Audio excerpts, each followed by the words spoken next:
Hello, hello. So, magandang hapon o magandang umaga sa inyo kung nasaan man kayo na nanonood. So, napanood nyo na yung part 4 ng ating Shipora dropshipping journey, isn't it? So, now, panoorin nyo naman itong part 5 ng ating Shipora. So, nakita nyo doon sa part 4, medyo nadagdagan yung kita natin, di ba? Magkano yung nadagdag?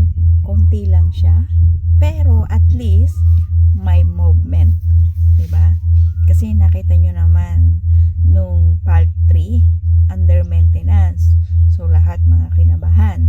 So, since nagkaroon ng 3 days na under maintenance siya, so, kumita tayo ng konti lang nung part 4. So, makikita nyo dyan. Ngayon, eto naman part 5. Panuorin nyo. So, nakita nyo din dyan. Nakapost din kung meron nga bang improvement doon sa part 4. Kasi 1,500 nung part 2, di ba? Part 3 under maintenance. Tapos, nung sumunod, naging 1,666. So, at least, kahit pa paano, merong 166 na kinita. Pero, okay lang yun guys, kasi kahit saan ka man naroon, kahit ilang araw lang, kumbaga sa weekly, makikita mo na kahit pa paano, may nadadagdag na wala ka namang ginagawa. So, yun lang. Yun ang kagandahan ng meron kang sideline, online job. So, umpisa pa lang naman kumbaga sa hindi pa siya kilala How much more pag kilala na siya, di ba? So, kung ikaw ay nangangarap o na magkaroon ng business na kahit wala kang ginagawa, na kahit natutulog, ganoon, how much more kaya kung talagang gagalingan mo, kung sasabayan mo ng support o sasabayan mo siya ng pag-share sa iba, di ba? Pero ako, wala. Medyo, meron ako mga pinagsabihan ng mga kaibigan kung interesado sila. Pero, mukhang tinitingnan muna ata nila kung ano yung magiging result ko. Saka sila sasali. Kasi, at risk talaga ang business. Pero, okay lang yun. Kumbaga sa ako, umpisa pa lang, sinishare ko na sa kanila. Pero, kung sa tingin nila hindi para sa kanila, okay lang. Ganun talaga ang buhay, di ba? Kaya sa akin, okay din lang. Ayun lang. No stress, no rush. Hayaan lang natin. Basta importante, nandun yun. Kumikita siya weekly. So, kahit 100 pesos lang naman yung kinikita, at least, kumikita siya. O, di ba? So, kumusta na kayo dyan? Ayun. So, regarding naman dun sa mga pinamimigay natin na pabigas at saka yung sa natin, yung sa pa-Coffee Friday, wala tayong kinikita guys sa Facebook pa. Baka akala ng iba may income na tayo. Wala.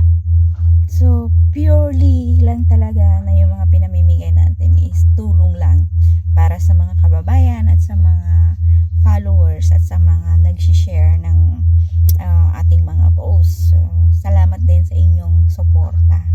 At saka syempre sa panunood nyo sa aking videos sa aking YouTube account.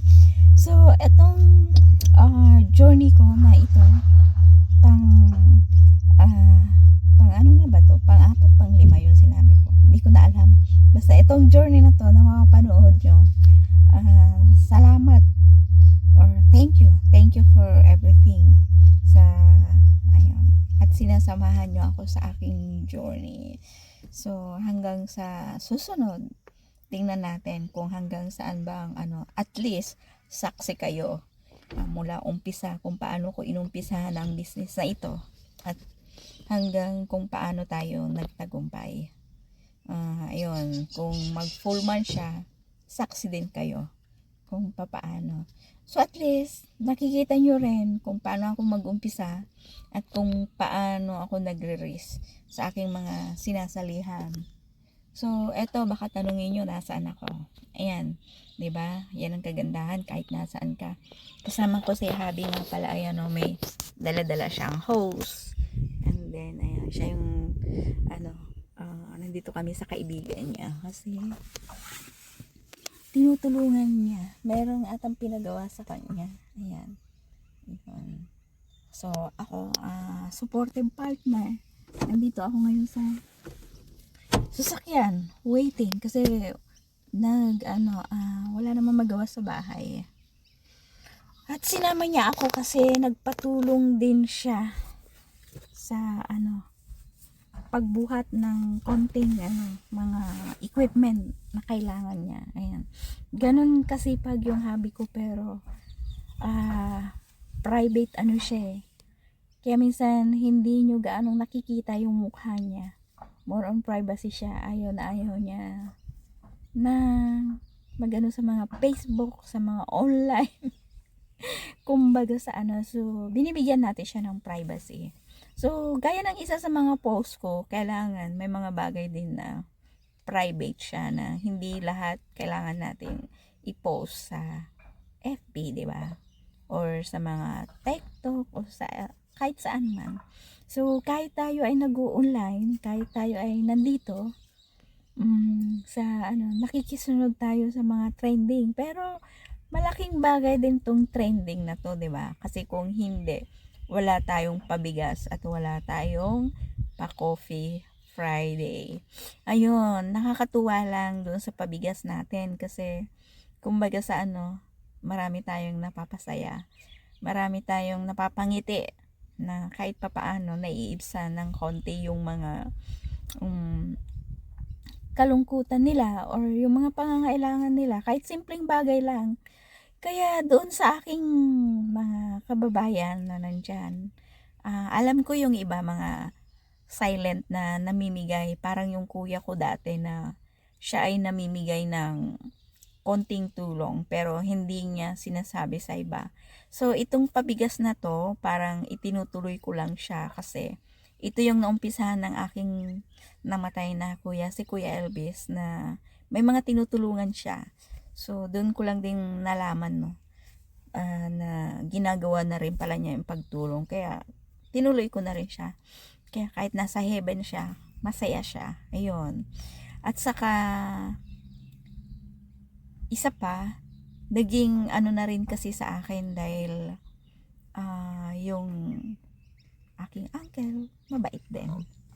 At sinabi niya sa amin na be humble. Ayun.